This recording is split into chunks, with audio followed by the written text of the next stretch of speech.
AutoCAD সফটওয়্যারটা আমরা double click করে ওপেন করব। আজকে আমরা দেখাবো কিভাবে মিলিমিটারে অটোক্যাডে পেজ সেটআপ দিতে হয়। তো মাউসের দুইটা পয়েন্ট, একটা লেফট একটা রাইট। আমরা লেফটে যদি ডাবল ক্লিক করি সফটওয়্যারটা ওপেন হবে, এরকম একটা ইন্টারফেস আসবে। আমরা কোথায় ক্লিক করব? Start drawing. আশা করি স্টার্ট ড্রয়িংয়ে ক্লিক করতে পারবো। এখন এই গ্রিড লাইনগুলো দেখা যাচ্ছে, গ্রিড লাইনগুলো ডিলিট করব, কন্ট্রোল জি দিব। কি দিব? কন্ট্রোল জি। এখন আমরা ইউএন লিখে এন্টার, যেহেতু মিলিমিটারে আমরা পেজ সেটআপটা দেব, এখান থেকে অবশ্যই ডিসিমাল সিলেক্ট করব। কোনটা? ডিসিমাল। প্রিসিশন থেকে 0 দেব, একটাই সংখ্যা দেখাবো। আর এনসি থেকে আমরা কি করব? মিলিমিটার। এখানে মিলিমিটার লেখা আছে নাকি? ওকে। তারপর আমরা এখান থেকে ডিগ্রি, মিনিট, সেকেন্ড ওকে দেব।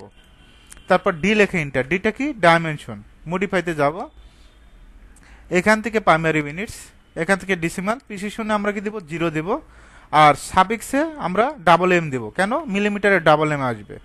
আমরা এখান থেকে টেক্সটে যাব, টেক্সট থেকে আমরা এখানে 2 দেব, 2 milli. Okay, only 2 milli. Symbol and arrow, এখান থেকে আমরা কি দেব? যে কোনো একটা দিয়ে দিব, যেটা চয়েস হয়। আমি এটাই দিয়ে দিচ্ছি। এখান থেকে আমরা 1.5 ইঞ্চি মিলিমিটার দেব, 1.5 মিলিমিটার। ওকে, একইভাবে সেন্টার মার্কটাও 1.5 মিলিমিটার। ওকে দেব। Set current close. ওএস লেখে এন্টার। এখান থেকে আমরা select all. Okay, Z enter, A enter, এটা পেজটা ছোট বড় করার জন্য।